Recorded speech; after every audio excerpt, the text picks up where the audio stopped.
things. One is that in, I want to say 1989, Leonard Cohen toured for the first time in a long time.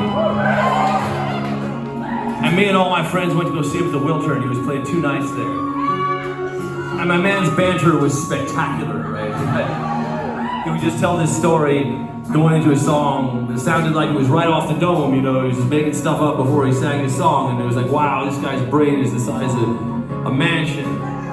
I only went to night 1, but my friend Carrie went to both nights.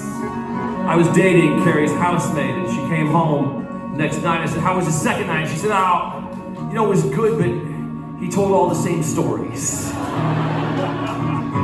This single sentence had a profound effect on me.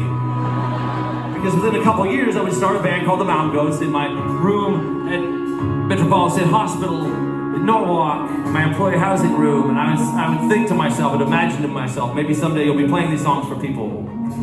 You can't let Carrie down. So for that reason, I always ad-lib my banter. Sometimes it goes someplace and sometimes it doesn't. That's just the bargain you make, right? But then you play the same song a number of times, and you're faced with a choice. Either tell a story that you've told before, or make something up that's not true. The 5-year-old Catholic in me loves to think about this problem. And this is compounded by the beautiful fact that we as a band have accumulated a number of people who, like deadheads, will see 50 or 100 shows of the Mountain Goats. And I love this, but I'm also a deadhead, right? Jerry Garcia doesn't have banter, right?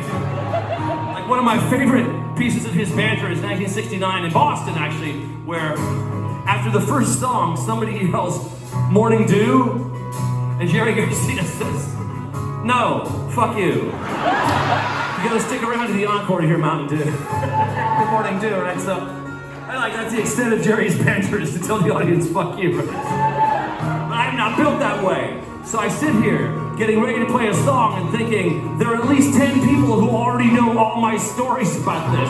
How can I make it interesting for them, who know where I'm heading? This was the part that tries to do that. Now, for the rest of you. I was in Iowa, where I used to live. I didn't really tour. I didn't have an agent, but sometimes people would find my email address and say, would you like to come play a show? And I would say, yes. You have to buy my plane ticket, and you have to pay me at least as much as I would make that day at work. That was my ruthless bargaining process. And down in Athens, Georgia, a publicity company called Team Claremont was having a party, and they invited me. They agreed to my ruthless conditions.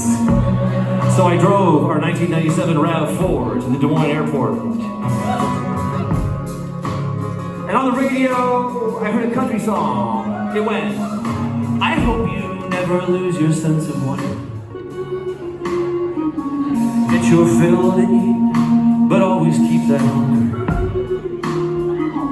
May you never take one single breath for granted. God forbid love ever leave you empty-handed.